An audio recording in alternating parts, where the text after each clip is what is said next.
Same sex எல்லாமே வந்து foreign கல்ச்சருங்கிறாங்க. நான் கேட்டுக்கிறேன், பிஜேபி ஆட்சிக்கிட்டையும் ஆர்எஸ்எஸ் அமைப்புக்கிட்டையும் நான் கேட்டுக்கிறேன்.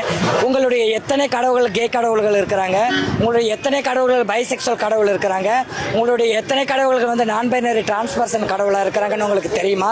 உங்களுக்கு தெரியலன்னா நீங்கள் வாங்க, உங்களுக்கு நான் ஜெண்டர் அண்ட் செக்ஸுவாலிட்டி கிளாஸ் எடுத்து காட்டுறேன். எத்தனை விலங்குகள் ஓரின சேர்க்கையில் ஈடுபடக்கூடிய விலங்குகள் இருக்குதுன்னு உங்களுக்கு தெரியுமா? நீங்கள் இன்றைக்கி சொல்கிறீங்க இது வந்து நாங்கள் எப்படி குடும்ப கட்டுப்பாடுன்னு சொல்லி சொல்கிறீங்களே, உங்களுக்கு எந்த குடும்ப கட்டுப்பாடு இருக்குன்னு சொல்லி கேட்குறீங்களே. ஒரு ஆணும் திருமணம் செய்து, ஒரு பெண்ணும் திருமணம் செய்து அந்த திருமணம் ஒத்து வரான்னு சொல்லி நீங்கள் சொல்கிறீங்க இல்லையா?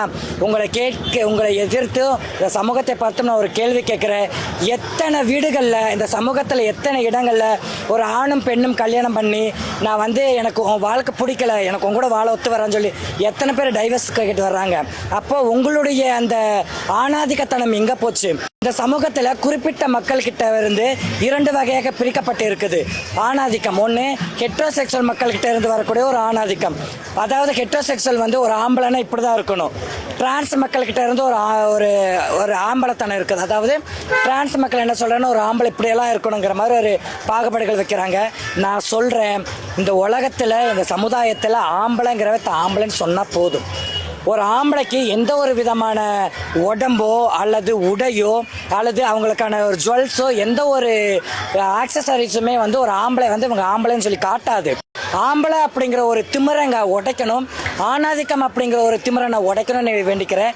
ஆனால் ஒரு விதத்தில் எங்கள் எல்ஜிபிடி கம்யூனிட்டி பாலிசி வந்து புண்ணியம் செஞ்சது.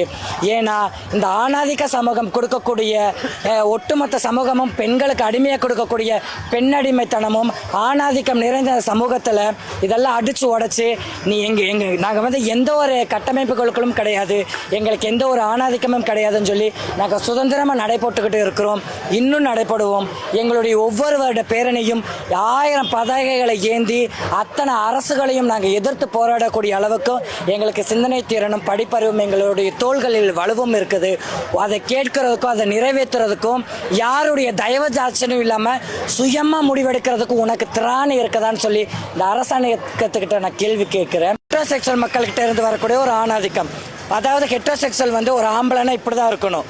டிரான்ஸ் மக்கள்கிட்ட இருந்து ஒரு ஆம்பளைத்தனம் இருக்குது, அதாவது டிரான்ஸ் மக்கள் என்ன சொல்கிறேன்னா ஒரு ஆம்பளை இப்படியெல்லாம் இருக்கணுங்கிற மாதிரி ஒரு பாகுபாடுகள் வைக்கிறாங்க. நான் சொல்கிறேன், இந்த உலகத்தில் இந்த சமுதாயத்தில் ஆம்பளைன்னு சொன்னால் போதும். ஒரு ஆம்பளைக்கு எந்த ஒரு விதமான உடம்போ அல்லது உடையோ அல்லது அவங்களுக்கான ஒரு ஜுவல்ஸோ எந்த ஒரு ஆக்சசரிஸுமே வந்து ஒரு ஆம்பளை வந்து இவங்க ஆம்பளைன்னு சொல்லி காட்டாது. முகலாயர்கள் காலத்திலையும் மன்னராட்சி காலத்திலையும் எத்தனை ஆண்கள் வந்து தோடு போட்டிருக்காங்க, பாசி போட்டிருக்காங்க. இப்போ அவங்க ஆம்பளை இல்லையா? முகலாயர்கள் ஆம்பளை இல்லையா? சேர சோழ பாண்டிய மூவேந்தர்கள் ஆம்பளை கிடையாதா?